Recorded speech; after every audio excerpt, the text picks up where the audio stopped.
বন্ধুরা, আজ আপনাদের সাথে শেয়ার করব আমার ছাদ বাগানের দুটি আঙুর ফলের গাছ। এই আঙুর ফলগুলি এরকম গ্রো ব্যাগে লাগানো আছে।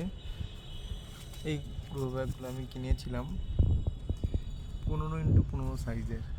এখানে লেখা আছে 15x15 সাইজ।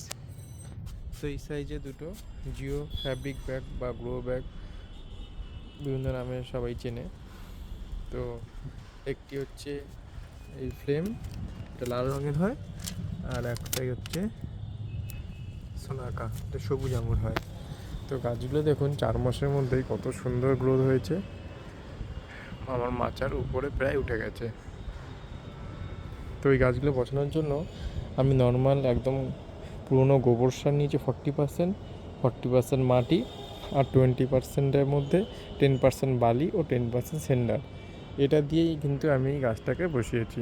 তো দেখুন কত সুন্দর, আপাতত গাছটা ভালো হয়েছে। এখনও পর্যন্ত আঙুর ধরেনি। নার্সারি থেকে বলেছিল যে আঙুর ফল ধরতে অন্ততপক্ষে 1 বছর সময় লাগবে। তো আশা করছি যে পরের সিজনে হয়তো আঙুর ফল ধরতে পারে। দুটো গাছই সুন্দর গ্রোথ, তবে বর্ষাতে কিন্তু আঙুর ফল গাছগুলি খুব ভালো বেড়ে গেছে। তো বেশ কিছুদিন ধরে বর্ষা হয়নি, তবে গাছগুলো ঠিকই আছে। পোকামাকড়ের এখনও পর্যন্ত সেরকম উপদ্রব দেখিনি, বেশ সুন্দর আছে।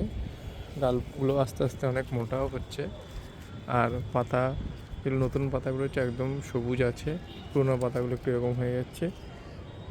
তবে এখনও পর্যন্ত গাছ সব ঠিক আছে।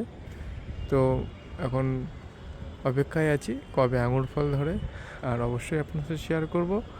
আর আমার প্রত্যেকটি ভিডিও দেখার জন্য আমার চ্যানেলটিকে কিন্তু অবশ্যই লাইক এবং সাবস্ক্রাইব করবেন।